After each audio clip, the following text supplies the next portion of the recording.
Now, as I said, we're going to push forward, this time to page 298. Page 298 at the very top at line 400. At those words the goddess scattered the mist, and the country stood out clear, and the great man who had borne so much rejoiced at last, thrilled to see his Ithaca. He kissed the good green earth, and raised his hands to the nymphs, and prayed at once. Nymphs of the springs, naiads, daughters of Zeus, I never dreamed that I would see you yet again. Now rejoice in my loving prayers. And later, just like in the old days, I will give you gifts if Athena, Zeus's daughter, queen of armies, comes to my rescue, grants this fighter life, and brings my son to manhood. Courage, goddess Athena answered, eyes afire. Free your mind of all that anguish now. Come, quick, let's bury your treasures here in some recess of this haunted, hallowed cave, where they'll be safe and sound. Then we'll make plans so we can win the day. With that, the goddess swept into the cavern's shadowed vault, searching for hiding places far inside its depths, while Odysseus hauled his treasures closer up. The gold, durable bronze, and fine-spun robes, the Phaeacians' parting gifts. Once he'd stowed them well away, the goddess Pallas Athena, daughter of storming Zeus, sealed the mouth of the cavern with a stone. Then down they sat by the sacred olive's trunk to plot the death of the high and mighty suitors.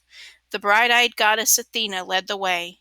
Royal son of Laertes, Odysseus, old campaigner, think how to lay your hands on all those brazen suitors, lording it over your house now, 3 whole years courting your noble wife, offering gifts to win her. But she, forever broken-hearted for your return, but builds up each man's hopes, dangling promises, dropping hints to each, but all the while with something else in mind. God help me, the man of intrigue broke out. Clearly I might have died the same ignoble death as Agamemnon, bled white in my own house too, if you had never revealed this to me now. Goddess, point by point. Come, weave us a scheme so I can pay them back. Stand beside me, Athena, fire with me daring, fierce as the day we ripped Troy's glittering crown of towers down.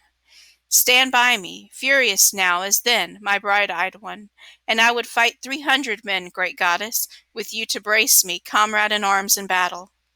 Gray eyes ablaze, the goddess urged him on. Surely I'll stand beside you, not forget you, not when the day arrives for us to do the work. Those men who court your wife and waste your goods, I have a feeling some will splatter your ample floors with all their blood and brains. Up now, quickly. First I will transform you. No one must know you. I will shrivel the supple skin on your lithe limbs, strip the russet curls from your head, and deck you out in rags you'd hate to see some other mortal wear. I'll dim the fire in your eyes so shining once, until you seem appalling to all those suitors, even your wife and son you left behind at home. But you make your way to the swineherd first, in charge of your pigs, and true to you as always, loyal friend to your son, to Penelope, so self-possessed. You'll find him posted beside his swine, grubbing round by Raven's Rock and the spring called Erythusa, rooting for feed that makes pigs sleek and fat, the nuts they love, the dark pools they drink.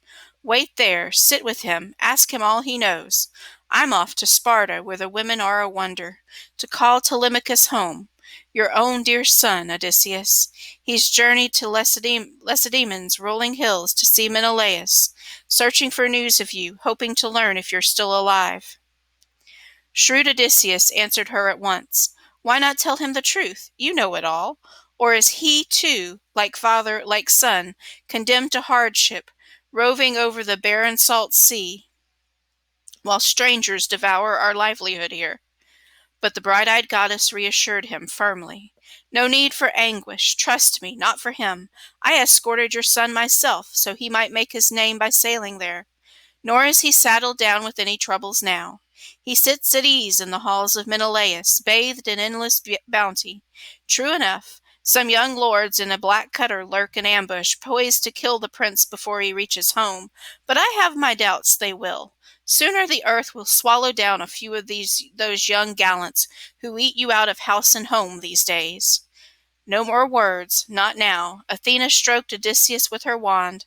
She shriveled the supple skin on his lithe limbs, stripped the russet curls from his head, covered his body from top to toe with the wrinkled hide of an old man, and dimmed the fire in his eyes, so shining once.